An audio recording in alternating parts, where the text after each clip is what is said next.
What's up, Heat Nation? Your boy Ernest here, back with another Miami Heat Talk video. I hope everybody's having a beautiful, blessed day so far, and off we go on another Miami Heat Talk adventure. But before we get started, you guys, let's take a moment to show your boys some love. I want you guys to take the next 5 seconds, hit that like button, and if you have not subscribed yet, I need you to click that subscribe button. Don't worry, I'll wait.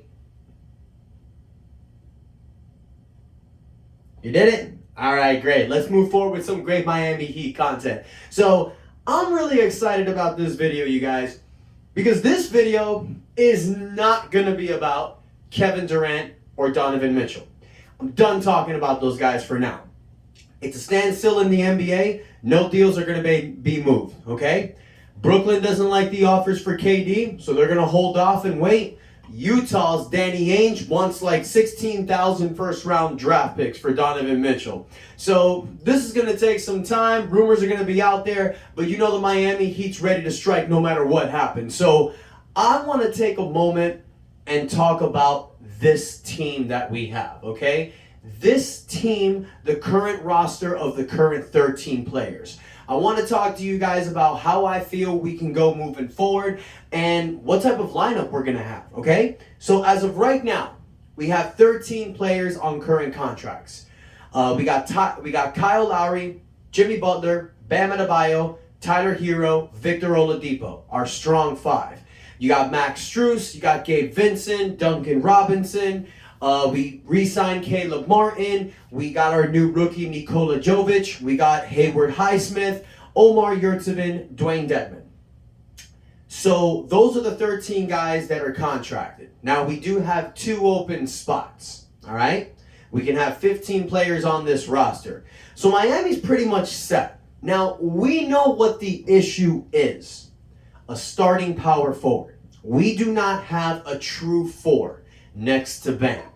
So, with PJ Tucker gone, that's going to fill a hole. We've talked about this before, but I want to break it down.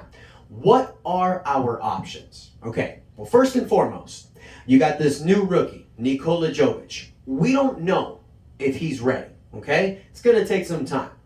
Yes, he's a first-round draft pick, but the end of the first round. Now, some great players have come out of the in the first round, even second round. But we got to see how he adapts with this team. He had that one great game in Summer League, but it's Summer League, okay? Now, we also re-signed Caleb Martin. Caleb Martin can possibly pay the 4. I don't like that because, you know, he's 6'5". It's not really that big. He's going to get dominated a lot. But like I said in the last video, it's matchups. You know, there's going to be a lot of times where Caleb can easily slide in that 4. But here's an option that I want to talk about.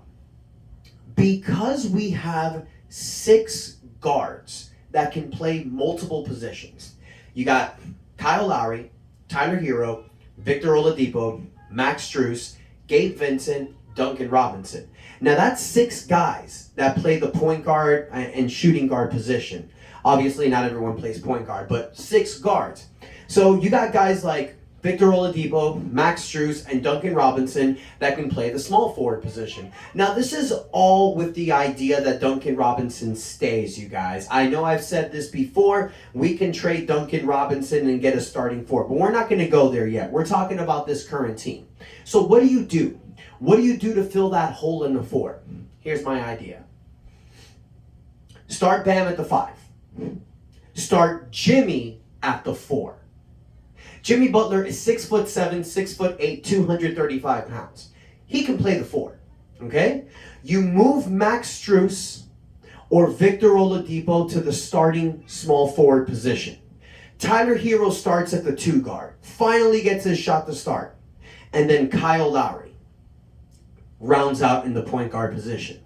I think this is going to increase our offensive exposure. Now, defensively, it's a little bit of a liability because you're having both Tyler Hero and Max Strus in the starting lineup. Okay, fine. Put Tyler at the 3, start Victor at the 2. But I know the way Eric Spoelstra wants to run this offense, he wants firepower coming off the bench. So either Tyler Hero or Victor Oladipo is going to be that 6th man in my opinion. So that's where Max Strus can be the key. Max Strus is 6'5", 205 pounds. He plays solid defense and he can hit the 3. If we have a lineup of Kyle Lowry, Tyler Hero or Victor Oladipo with Max Strus at the 3, Jimmy Butler at the 4, and Bam Adebayo, it's good enough defensively and it gives us more firepower in the offense. You have a bunch of guys that can hit the 3. I'm hoping that Bam Adebayo steps up his game. We're going to talk about him shortly. Now, a starting 5 like that with Tyler or Victor coming off the bench as your 6th man.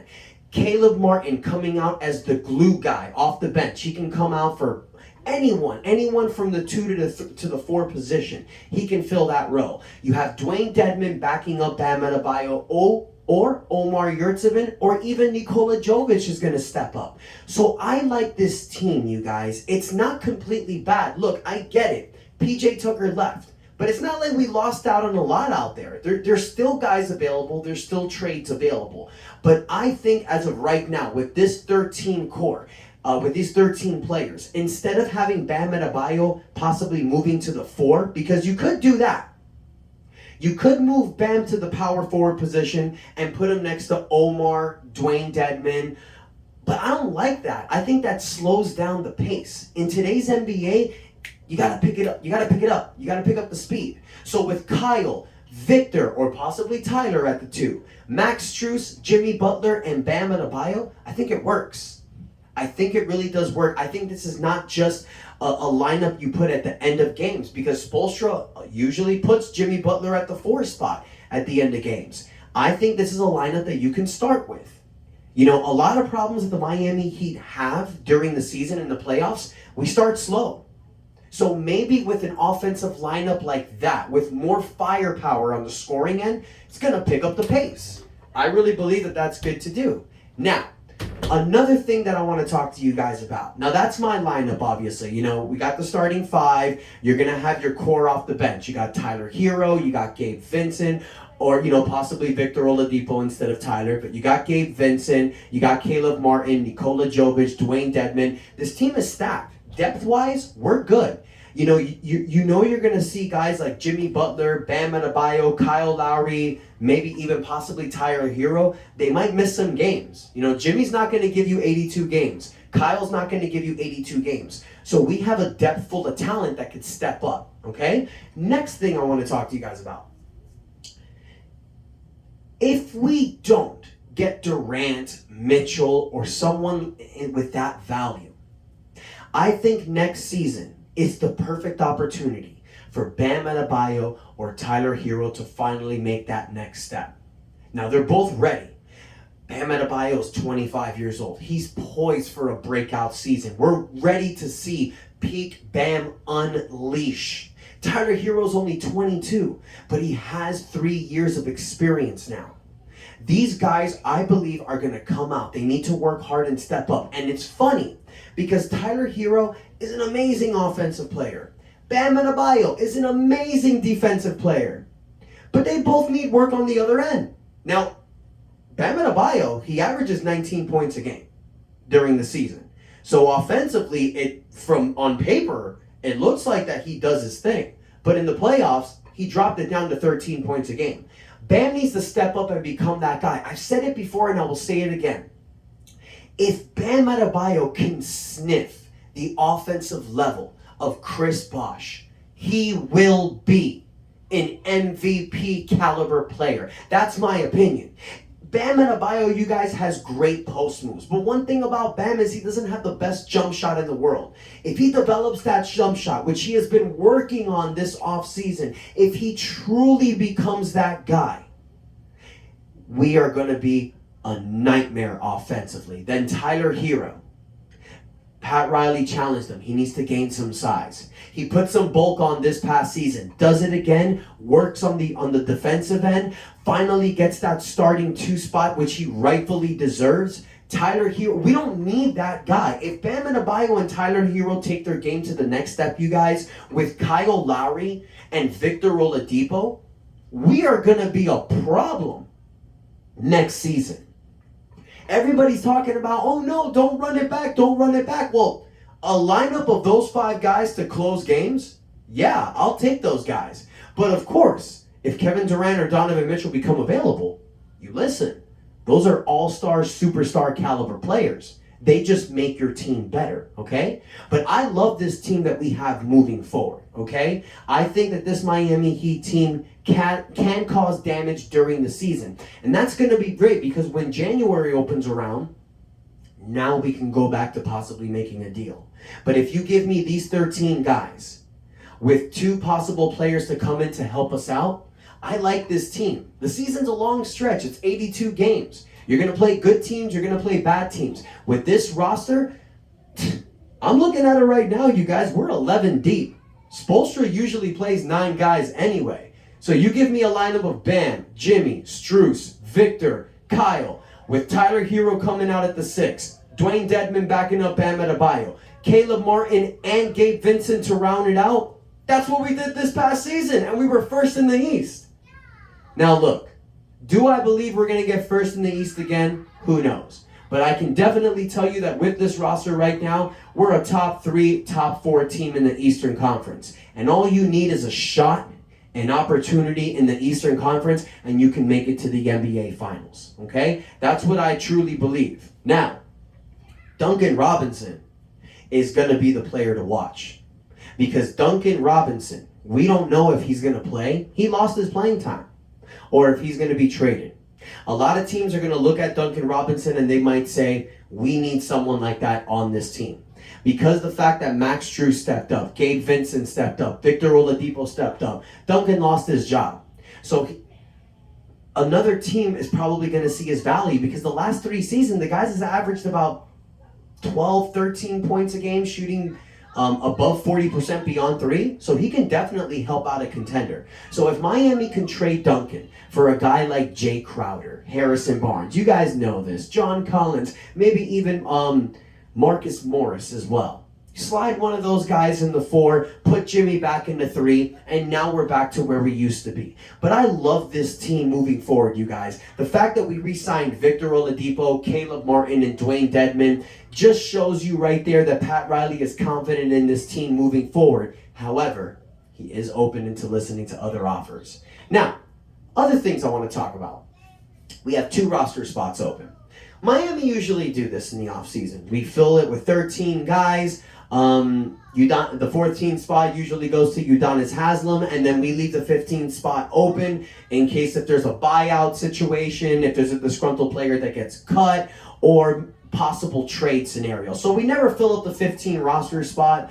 We do have, players that we've offered contracts to go into training camp, like Orlando Robinson, Marcus Garrett, Darius Bay.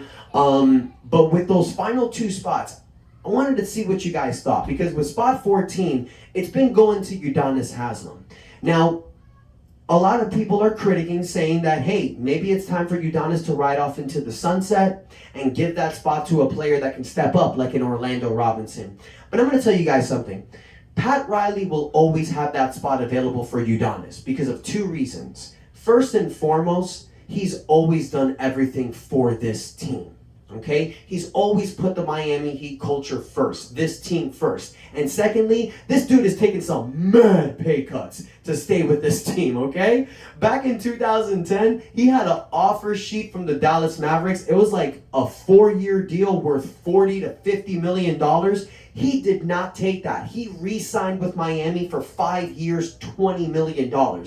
He took a $20 million pay cut to stay with us during the Big 3 era. And then after we won the championship in 2006, he took another pay cut to stay with Miami. So Pat Riley, even though he's giving him a veteran minimum contract, it's still $2.5 million each season. We're basically paying this man back for what he's done. So if UD wants to come back for another season, I ain't got no problem with that. Because UD right there on that bench with that Miami Heat outfit, it's different if he's wearing a suit. I just think it's different. And it's his 20th season. Bring the man back. I ain't got no problem there, okay? But with this situation we have going on, I want to ask you guys a question. How do you feel about the potential lineup that I suggested? Do you think it's time to move Jimmy Butler to the 4? Give us some more offensive firepower. See what happens during the season as far as a potential trade to move someone else in the 4. Or do you think maybe a different lineup is better? Maybe you guys have more confidence in Nikola Jovic, Caleb Martin, Dwayne Dedman, or Omar Yurtseven to where they can start next to Bam Adebayo. I want to hear from you guys. Let me know what you think about this video. Let me know your thoughts about Udonis Haslem. Or maybe do you think we should go and use our $4 million biannual exception, or maybe the remaining $4 million we have left, to sign a veteran, somebody like there's not a lot of power forwards out there, but you have guys like LaMarcus Aldridge, Blake Griffin, Carmelo Anthony. You can give one of those guys a veteran minimum contract, one of those biannual exceptions. They can come in and play next to Bam. Let me know what you guys think in the comments. Most importantly, hit that like button, and number one thing you guys got to do, hit that subscribe button. Thank you so much for the love and support, you guys, and until next time, your boy Ernest out. That's enough said.